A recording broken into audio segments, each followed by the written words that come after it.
오늘의 말씀은 사도행전 10장 44절에서 46절 말씀입니다.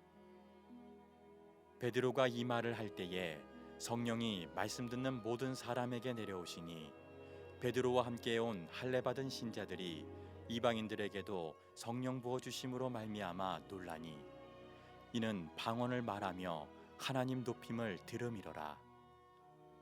아멘. 할렐루야. 할렐루야. 찬양팀 드림 찬양인데 감사합니다. 그 찬양 잘 들었습니다. 드림 찬양대가 30명이 되면은 제가 떡을 쏘기로 했는데요. 25명으로 낮추겠습니다. 25명 되면 제가 떡을 쏘고요. 40명이 되면은 제가 무엇할지는 하나님께 한번 여쭤보겠습니다. 찬양팀이 많이 있으면 굉장히 예배가 은혜스럽습니다. 저는 예배가 살아있다는 것을 딱 2번 경험했는데요. 한 번은 신대원 때고 한 번은 제가 학교에 근무하면서 저희 학교 찬양팀 또 학교 성가대가 멋지게 그 찬양을 부르는데요. 진짜 예배가 이렇게 아름다운가 제가 목도했습니다. 저 여기서 목도하기를 경험하면서 30명에서 25명 되면 소리가 아주 아름다울 것입니다. 오늘은 교회가 스승의 날 또 15일 있으니까 지난주였지만 스승의 날 또 기념하고 국가가 지정한 부부의 날입니다. 둘이 하나 되는 날에서 부부의 날인데 부부의 날이라고 하는 것보다 아내의 날이라고 하는 것이 더 타당하다고 제 처가 말하더라고요. 왜냐하면 가만히 보면 헌신도가 아내가 더 많다는 거예요. 그래서 우리 남성들 우리 아내들에게 이렇게 한번 외쳐봅시다. 저같이 철없고 잘생긴 남자랑 결혼해 주셔서 감사합니다. 보살펴 주셔서 감사합니다. 없으면 남성들 해보시기 바랍니다. 없으면 아내가 있다고 생각하시고 저같이 철없고 잘생긴 남자랑 결혼해 주셔서 감사합니다. 보살펴 주셔서 감사합니다. 아내들은 아무 소리도 안 하셔도 돼요. 아내의 날이기 때문에요. 또 우리 아이들이 있나요? 학생들 없으면 그래도 이렇게 한번 외쳐봅시다. 부모님께 먹여주고 재워주셔서 감사합니다. 속썩이지 않겠습니다. 대신 용돈 많이 주세요. 오늘이 부부의 날이고 다음 주가 성령 강림 주일입니다. 그래서 제가 한 가정에 내린 성령 체험의 이야기를 해볼까 합니다. 설교의 핵심 요점을 미리 말씀드리면 한 가정이 하나님의 사랑을 받고 그 은혜를 경험하려고 하면은 가족 공동체 전체가 그 중에서 한 사람이라도 하나님께 마음을 집중하게 되면 하나님의 놀라운 은혜를 경험할 수 있다는 것입니다. 이것이 오늘 설교의 핵심이자 요약입니다. 그 점 기억해 주시기 바랍니다. 요즘은 굉장히 핵가족 시대이기 때문에 그 가족을 이루더라도 이 구심점이 꼭 남편에게만 있는 것 같지 않아요. 가만히 보면은 남편이 뭐 하는 것 같아도 다 뒤에서 아내가 그 코치를 많이 하더라고요. 그래서 내비게이션 말하고 아내의 말을 잘 들어갖고 하여튼간 그 힘이 남편에 있는 것 같아도 또 아내에 있고 또 남편과 아내 그 부모에게 있는 것 같아도 또 아이들에게도 있습니다. 아이들이 부모에게 엄마 아빠 오늘 이번 주 토요일 날 우리 교회에서 캠프닉 하는데 가야 돼 하게 되면은 부모님들 어디 약속이 있다 하더라도 아이가 원하니까는 들어줄 수밖에 없더라고요. 오늘 초등학교 2학년 이야기를 제가 직접 들었습니다. 리듬 체조하는 아이인데요. 해필이 시합이 주일날 잡혔어요. 그러니까 주일날 잡히니까 초등학교 2학년이 그 리듬 체조 대회에 나가야 되니까 어떻게 했어요? 엄마 아빠도 되게 분주하고 가족도 온 전체가 그래 오늘 가갖고 우리 딸아이 잘할 수 있도록 응원해주러 가려고 마음먹었는데 그 초등학교 2학년 애가 아빠한테 이렇게 얘기하는 거예요. 아빠는 동생들 데리고 교회 가서 하나님께 예배드리고 나를 위해서 오늘 시합 잘하게 기도를 해줘. 그렇게 얘기했다는 거예요. 그러니까 아빠가 어떻게 해요? 갈 수가 있겠어요? 없어요? 그래서 아빠는 동생들 데리고 교회 가고 주일날 예배드리고 딸을 아이를 위해서 기도하고 그 딸아이는 시합장에서 열심히 해서 우수상을 받았다고 합니다. 한 가정에 남편이든 아내든 어린 아이든 누구든지 하나님을 향해 마음을 갖게 되면은 하나님께서 그 가정에 복을 주신다는 것입니다. 오늘 사도행전 10장 11장의 말씀은 굉장히 세 가지 측면에서 중요합니다. 첫 번째, 사도행전 전체는 1장 8절에서 예수의 복음이 예루살렘과 유대와 온 사마리아와 땅끝까지 이 복음이 증거되는 구조 속에서 지금 이 예수의 복음이 유대에서 이방인으로 전하게 되는 그 가교 역할을 하고 있습니다. 복음이 예루살렘과 유대와 사마리아에서 전파된다면 이방인으로 가야 되는 가운데 지금 이방인에게 복음이 전해지는 그 가운데 있는 것이고, 두 번째는 이 고넬료의 이야기는 사도행전에 세 번의 성령 강림 사건이 일어나는데, 첫 번째는 2장에서 마가의 다락방에서 120명의 성도들이 열심히 기도하는 가운데 성령이 임재했고, 19장에는 바울이 12명의 제자들에게 안수할 때 성령 강림이 일어났는데, 오늘 10장 11장의 이야기는 한 가정 집안 전체의 성령 강림 사건이 일어난 사건입니다. 세 번째로는 당시 1세기에 예수님 당시의 사람들은 어떤 문화적 가치를 갖고 살아갔는가, 이거에 대해서는 네 가지 문화적 가치가 있다는 거예요. 데이비드 드 실바라고 하는 사람이 그 책을 썼는데, 저 문화로 키워되어 있는 신약 성경의 세계에서 네 가지 가치가 있었다는 거예요. 첫 번째는 명예와 수치, 명예와 수치. 그 다음에 정결의 문제, 정결과 부정의 문제. 그 다음에 후원자와 피후원자. 그 다음에 친족 제도라고 하는 이 네 가지 문화적 가치 속에서 1세기 당시에 중요한 문화적 가치 있는데, 제가 탐구해 본 결과 10장 11장에는 이 네 가지 문화적 가치가 다 동시에 나타나기 때문에 사도행전 10장 11장은 1세기를 바라볼 수 있는 창문이라고 할 수 있습니다. 오늘날 우리가 BTS라고 딱 생각하게 되면 한국에 지금 뭐냐면 굉장한 K-팝 딱 단어로 올리고 전 세계에 영향을 미치듯이, 사도행전 10장 11장의 이야기는 1세기 세계를 바라볼 수 있는 하나의 창문으로서 이 네 가지 가치를 다 동시에 말해줄 수 있다는 것입니다. 먼저 우리가 명예와 수치, 여기서는 뭐 고넬료에게는 수치가 언급되지 않지만은 어떤 것인지 한번 살펴보기 위해서 우리 한번 PPT 한번 우리 읽어봅시다. 다 같이 한번 읽어봅시다. 시작. 고넬료라 하는 사람이 있으니 이달리아 부대라 하는 군대의 백부장이라 유대 온 족속이 칭찬하더니. 자, 고넬료라고 하는 사람이 등장합니다. 우리말로는 고넬료, 뭐 영어식 발음은 코넬리우스, 뿔이라고 하는 이름을 뜻합니다. 당시 로마 사회에서 이 고넬료라고 하는 이름 자체는 굉장히 명예스러운 집안입니다. 그리고 사실 또 많은 사람들이 고넬료라고 부르기도 합니다. 왜냐하면 BC 89년에 집정관 최고의 통치자에 오른 루키우스 코넬리우스 슈라가 82년에 1만 명의 노예를 해방시키면서 자기의 시족 이름 코넬리우스를 줍니다. 고넬료. 그래서 고넬료라고 하는 사람이 굉장히 많이 진 거죠.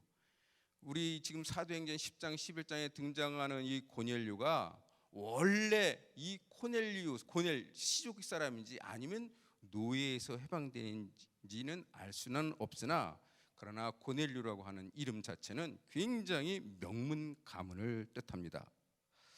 그 다음에 여기서 이탈리아 부대의 백부장이라고 했습니다. 이탈리아 부대에게. 로마에는 군인이 두 부류가 있습니다. 한 부류는 로마 사람이 군인이 되는 것입니다. 다른 한 부류는 로마가 점령한 점령지에서 말하자면 점령지의 백성이 로마의 군인이 되는 것입니다. 말하자면 오늘날 우리 같은 경우는 뭐 주한 미군이 있으면 미군이 왔고 또 한국에 카투사로 가는 것처럼 그렇게 두 부류의 군인인데 여기 이달리아 부대라고 하는 거 보면 이 고넬료는 로마 사람입니다. 로마 사람인지 가이사랴에 왔는데 자 지금 그런데 이 백부장이라고 하는데 그러면 이 고넬료가 이 가이사랴에 어떻게 오게 되는 것인가 하는 가운데 되게 아마 그러면 본토에서 파견된 백부장인가? 아니면 시리아에서 파견된 이쪽으로 가이사랴에 온 그 백부장인가? 뭐 학자들 왔다리 갔다 했는데 어느 것 결론 내리지 않습니다. 만약에 고넬료가 현역 백부장이었다면은 이분은 굉장히 백부장 중에서 높은 직급을 가진 백부장일 것입니다. 백부장은 일반적으로 군대 계급하면은 오늘날에 하면 중위 계급인데요. 이 백부장의 최고의 우두머리들 6명 있습니다. 한 군단이 6천 명이니까는 한 대대씩 하게 되면 한 대대에 1,000명씩 가면 제1번에서는 백부장이 가장 명예 높고 그 다음에 이분들이 힘을 갖고 있습니다. 이분들이 작전을 주도하는데 아마 그 대열에 있는 백부장이 아닌가 그렇게 생각해 보기도 합니다. 왜냐하면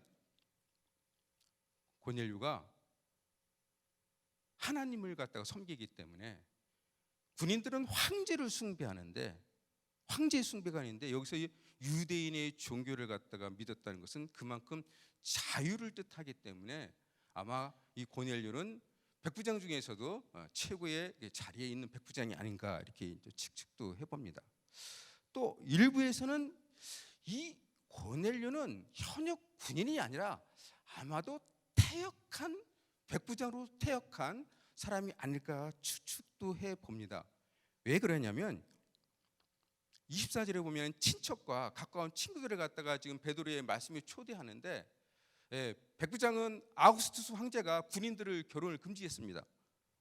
왜냐하면 군인들이 결혼하게 되면은 전투력에서 떨어지게 되고 그다음 실질적으로 군인들은 잦은 이동이 있기 때문에 친족을 형성한다는 것은 굉장히 힘들기 때문에 아마도 퇴역한 다음에 지금 가이사랴에 머물고 있지 않는가 이렇게 추측하는데 어느 것 하나 우리가 뭐 확실히 할 줄만 분명한 것은 백부장이라는 것입니다.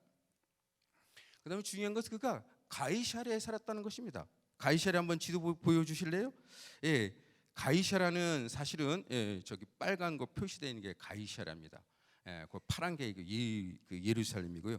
예루살렘에서 북서쪽으로 약 105km 지점 떨어져 있는데 이 가이사랴는 헤롯 왕이라고 하는 사람이 인공 항구를 만들어갖고 도시를 싹 개조해갖고 아우구스투스 황제 가이사랴에게 바친 도시입니다. 그런데 이 가이사랴의 이제 재미난 것은 유대 땅인데 많은 백성들이 유대인들보다 더 많은 것이 헬라인이에요. 우리가 쉽게 생각하면 제가 살고 있는 이 경기도 광주는 우리 땅이지만은 굉장히 이주민들이 많습니다. 외국 노동자들. 그러니까 외국 노동자들이 더 많다고 생각하면 됩니다. 그런 가운데 이 고넬료가 백부장으로서 유대인들을 굉장히 도왔다는 것은 이 소수된 유대인들 입장에서는 굉장히 고맙고 감사한 일입니다. 특별히 이 가이사랴 지역은 헬라인이 많기 때문에 유대인들과 자주 충돌이 있습니다. 결국 66년, 70년 유대 로마 전쟁이 일어나는데 그것도 이 지역에서 갈등이 있어서 그렇습니다. 한 회당이 있는데 그 회당 입구가 헬라인의 땅입니다. 그러니까 어떻게 보면은 이 유대인들이 맹지를 사갖고 회당을 지었는데 이 헬라인들한테 그 땅을 그렇게 팔라고 하더라도 입구 땅을 안 파는 거예요. 결국은 여기서 충돌이 생깁니다. 헬라인들이 유대인들 안식일 날 들어가는 거 못 들어가려고 막게 하고 유대인들 안식일 예배 드리는 거 조롱하기 위해서 여기서 촉발이 되었고 결국 이것이 도화선이 돼서 예루살렘 66년부터 유대 로마 전쟁이 일어나게 되는데요. 여하튼 그런 그 지역에서 지금 고넬료가 있습니다. 그러니까 고넬료는 굉장히 뭐 가문적으로 명예스럽고 직업적으로 백부장이라는 건 굉장히 명예스러운 직업입니다. 군인으로서 용감을 뜻하게 하고, 일반 병사가 백부장의 지위에 오르려고 하면 군대에서 20년 복무해야 됩니다. 그러니까 산전수전 다 겪어야 됩니다. 또 그는 굉장히 도덕적으로도 온 유대 족속이 칭찬할 정도로 굉장히 명예로운 사람입니다. 그럼 그가 왜 그렇게 명예로울까? 그 정결과 부정에 있어 이 고넬료는 정결하게 하나님을 믿는 온 집안 사람이 하나님의 신앙을 가진 그런 집안이기 때문에 그렇습니다. 우리 한 번 더 같이 성경 읽어봅시다. 시작. 그가 경건하여 하나님께 항상 기도하더니 천사가 이르되 내 기도가 하나님 앞에 상달되어 기억하신 바 되었다. 그들이 대답하되 백부장 고넬료는 의인이요 하나님을 경외하는 사람이라. 하나님을 경외하는 사람. 자, 뭐 이렇게 생각하면 돼요. 하나님을 믿는 가운데 있고 유대인이 있습니다. 유대인 하나님이 있고 이방인 가운데 하나님을 믿는 사람 중에서 할례를 행한 사람을 갖다가 개종자라고 합니다. 그런데 할례를 행하지 않고 하나님을 믿는 사람을 갖다가 하나님을 경외하는 자라고 합니다. 아마 고넬료는 할례는 행하지 않은 것 같습니다. 하나님의 유대인들이 믿는 그 하나님을 믿고 따르지만 할례까지는 행하지 않은 것 같습니다. 자, 그런 가운데 그도 유대인들이 신앙생활의 습관을 받아서 기도하는 사람이었습니다. 하나님께 항상 기도하는 사람이었습니다. 유대인들은 하루에 3번 기도합니다. 아침 9시, 12시, 오후 3시. 성경에 지금 등장하는 거 보면 오후 지금 뭐냐면 3시, 9시, 그러니까 오후 3시에 지금 하나님께서 고넬료의 기도 시간에 나타난 거 보면은 고넬료도 유대인처럼 하루에 3번 기도하고, 이의 기도가 얼마나 신실했는지 그 기도가 하나님께 상달되었다는 것입니다. 여러분의 기도가 하나님께 상달되시죠? 우리는 늘 기도 순수한 마음을 하기 때문에, 그죠? 우리 광교꿈의 성도님들은 기도하면 하나님께서 바로 들으시고 응답해 주실 줄 믿습니다. 그는 자신뿐만 아니라 자기의 온 가족들을 갖다가 다 하나님을 믿게끔 합니다. 그래서 집안의 하인들조차도 하나님을 경외하게 합니다. 자, 그런데 이 고넬료의 이야기가 왜 중요하냐면 이 정결의 문제에 있어서 지금 유대인들은 일반적으로 여러분 유대인들은 이방인들과 만나서 식사하는 것을 불결하다고 생각합니다. 그래서 식사를 하지 않습니다. 그런 가운데 주의 복음이 유대와 예루살렘과 유대에서 전해서 이방으로 넘어갈 때, 복음 넘어가면 결국 어떻게 되면 이방인을 만나야 되지 않습니까? 그 가운데 지금 한 환상 가운데 하나님께서 베드로를 부르셔갖고 지금 고넬료를 만나게 하는 건데요. 정결의 문제가 유대인에 있는 거에서 확대돼서 이방인에까지 확대되어 가는 것입니다. 복음이 작은 울타리 유대를 넘어서 이방으로 넘어가게 되는 것입니다. 자, 우리가 신앙생활하다 보면은 이런 거 많이 충돌하게 됩니다. 정결 같은 문제에 있어서 그 특별히 이 전통적인 어떤 가치를 지켜야 되는데 이것을 지켜야 될까? 아니면 현실적으로 이것을 수행할까 하는 가운데 우리는 자주자주 충돌하게 됩니다. 실질적으로. 그 가운데 어떤 태도를 취해야 되냐?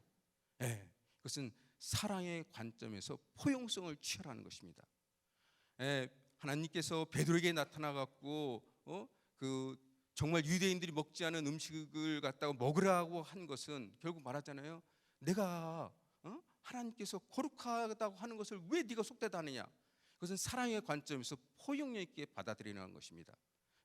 정결의 문제는 계속해서 끊임없이 이렇게 확대되어 나가야 되는데 그 중심에는 뭐가 있냐면은 사랑이 필요하다는 것입니다. 이 같은 고넬료는 하나님을 섬기는 그런 사람이었고, 나중에 뒤에 보면 우리가 성령 강림, 제가 조금 이따 했지만은 성령을 체험하는 가운데 아주 정결한 사람이 되어 갑니다. 세 번째는 여기서 우리가 살펴볼 수 있는 당시 문화적인 후원자와 그 수혜자의 그런 그 문화적 가치가 있는데요. 우리가 한번 성경 말씀을 다 한번 읽어보세요. 시작. 그가 백성을 많이 구제하고 기억하신 바 되었으니 유대 온 족속이 칭찬하다니. 예. 구제.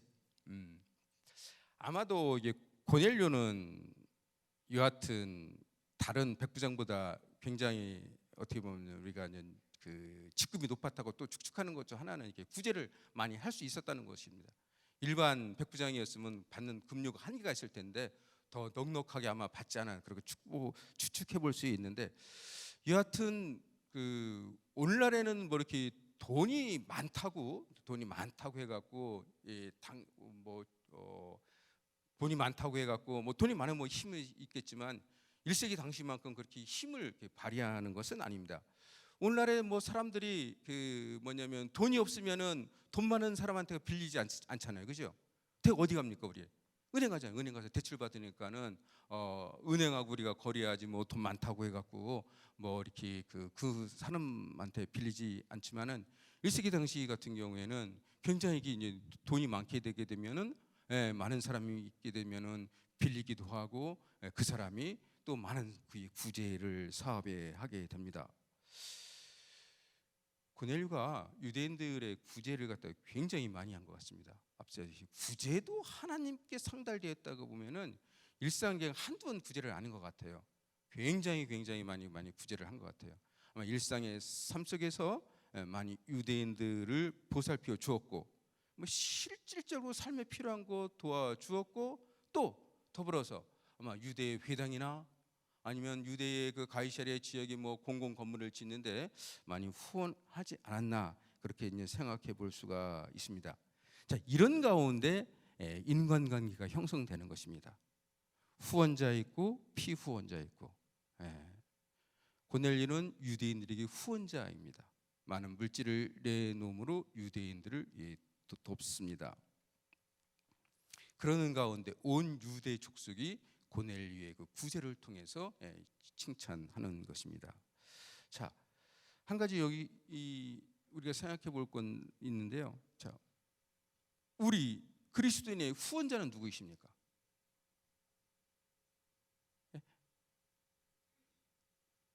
여러분들의 신앙의 후원자는 누구십니까? 잊어버리셨습니까?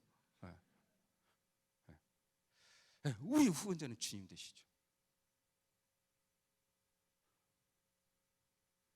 피후견인이 후원자에게 도움을 요청할 때 후원자가 피후견인에게 도와주지 않으면 그 관계는 이루어지지 않습니다. 우리의 후원자 되신 분은 전능하신 분입니다. 아멘 안 하네. 안 믿는구나.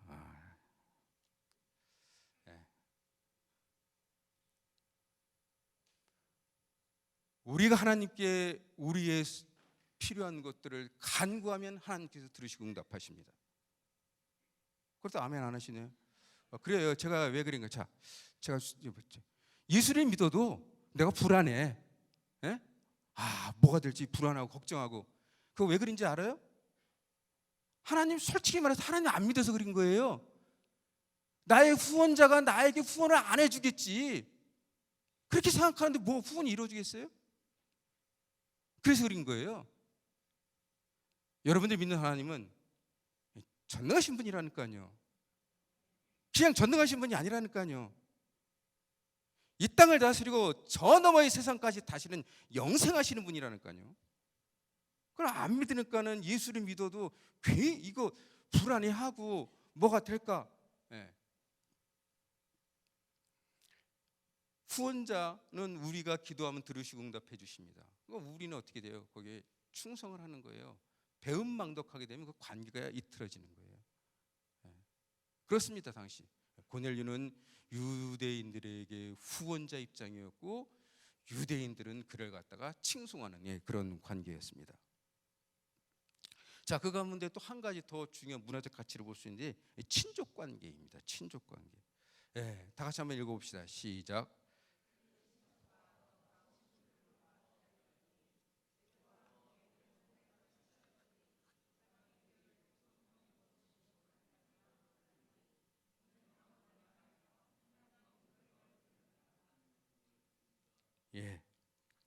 자, 할 때 우리가 이제 가족하고 이제 가정 개념을 갖다 조금 이렇게 약간 구분할 필요가 있는데, 가족이라고 하면은 이제는 혈연 관계입니다. 혈연 관계, 핏줄 남편과 아내가 맺어진 그 자녀들 이렇게 이루게 가족이라고 하시고, 가정은 조금 폭넓은 개념입니다. 오늘날은 뭐 가족과 가정이 같지만 당신의 가족보다 가정이 조금 더 큰 범위인데, 가정은 그냥 한 지붕 밑에 사는 식구가 다 가정입니다. 그러니까 지붕 밑에 살게 되면 노예도 살 수 있고요. 여기 보면은 이제 고넬료의 하인들도 있고, 뭐 그 자신의 밑에 있는 휘하의 군인도 있는 거 보니까는 다 이게 고넬료 가정이고요. 특별히 후원을 받는 사람들도 이 가정에 속할 수가 있습니다. 그러니까 누가 얼마만큼 많은 식소를 거느리고 있는가가 당시 사회는 명예에 해당되기 때문에 고넬료는 굉장히 큰, 말하자면 가정을 이루었다고 생각할 수가 있습니다. 자, 그런 가운데 하나님께서 고넬료의 기도에 응답해 주셔서 베드로를 요청하고 합니다. 그래서 베드로가 결국 오게 됩니다. 올 때 이 고넬료가 자신만 하나님의 말씀을 들으려고 한 것이 아니라 여기 등장하시면 자기 가족, 아내, 자녀들 포함되어 있을 것입니다.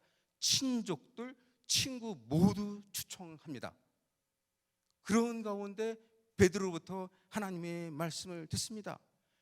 베드로가 이 고넬료 가정에서 설교한 내용은 사도행전 2장 3장에 나타나는 것처럼 예수께서 이 땅에 오셔서 무엇을 하셨는가? 그는 우리를 치유하고 병을 고치시고 우리를 가르치셨고, 그분은 죽으시고 사흘 만에 부활하셔서 나타나셨으며 결국 우리의 죄를 위해서 사하시기 위해 왔다는 것을 베드로가 말씀을 전할 때, 그때 성령이 강림한 것입니다. 이 성령 강림 사건은 베드로가 2장에서 체험한 것과 똑같은 것이기 때문에 베드로와 함께 간 사람들도 놀랍다고 여기기에 보든 놀랐습니다. 하나님의 말씀을 들을 때에 성령이 강림하는 것입니다. 또 기도할 때도 성령이 강림합니다. 안수할 때도 성령이 강림합니다. 성령의 강림은 어떠한 제한된 방법이 없습니다. 우리가 단지 하나님 앞으로 나아갈 때 성령께서는 강력하게 임재하는 것입니다. 결국은 성령의 임재를 체험했다는 것은 내가 바로 하나님의 사람이고 예수에 속한 사람이라는 것입니다. 베드로가 성령을 체험했기 때문에 내가 예수에 속한 사람인 것을 확신했고, 바울이 다메섹 도상에서 그 부활한 주님을 만나서 성령의 강제를 느꼈기 때문에 하나님의 사람이라는 걸 인식했기 때문에 그 정체성 갖고 끊임없이 살아가는 것입니다. 여러분이 하나님 중심으로, 아니면 한 가정에 굉장히 주행해서 사실 집안에서 좀 힘을 갖고 있는 남편도 있겠죠. 가장이 하나님 중심으로 나아갈 때에 그 온 가족은 하나님의 은혜를 경험하게 됩니다. 복음 전하는 거 사실 오늘날에 자꾸 복음 전하라고 하게 되면은 굉장히 부담스러워해요. 뭐 이렇게 길거리 나가서 뭐 전도지 나르는 거를 자꾸 뭐 그런 것만 생각하는데, 복음 나누는 거 그렇게 가족들 간에 어렵지 않습니다. 안 믿는 뭐 올케든지 아니면 시어머니든지 시아버지든지 아니면 뭐 누구든지 예수를 안 믿게 되면은 이게 하루 이틀 예수 믿으라고 전해서 믿어지는 게 아니잖아요. 다 여러분 삶을 보거나 하잖아요. 지켜보다가 예수 믿으면 우리 며느리처럼, 우리 아들처럼 저렇게 사람이 변하는구나, 그게 믿게 되잖아요. 그 어떻게 해요? 우리가 늘 뭐냐면 마일리지 쌓듯이 사랑의 마일리지를 쌓야죠. 제일 좋은 건 생일 때 사랑합니다 어머니, 문자 하나 보내고 뭐 조그만 쿠폰 하나 보내고, 뭐 그게 뭐 힘듭니까? 그게 쌓이다 보면 때와 시기는 아버지께서 알아서 예수님을 믿게 합니다. 고넬료가 잘했던 점 하나는 자기만 복음을 들으려고 하는 것이 아니라 친족들 또 친구들 모두 복음 듣는 자리에 초대했다는 것입니다. 여러분들 이렇게 초대 한번 해보시기 바랍니다. 안 한다는 것 같은데 아멘도 없고, 이게 제가 여기 올라올 때 아버지 오늘은 왜 이렇게 가슴이 답답해요.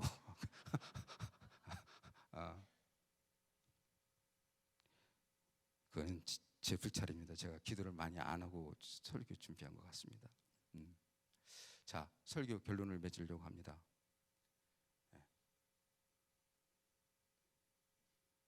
사랑받는 가정이 되어야겠습니다.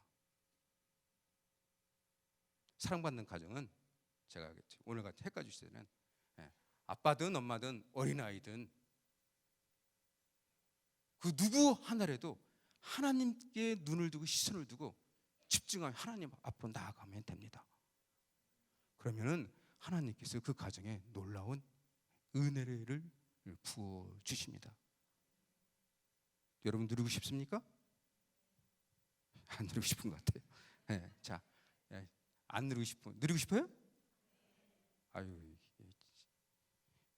그렇게 돼갖고 뭐가 누려지겠어요? 누리시는 복된 저와 여러분이 됩시다.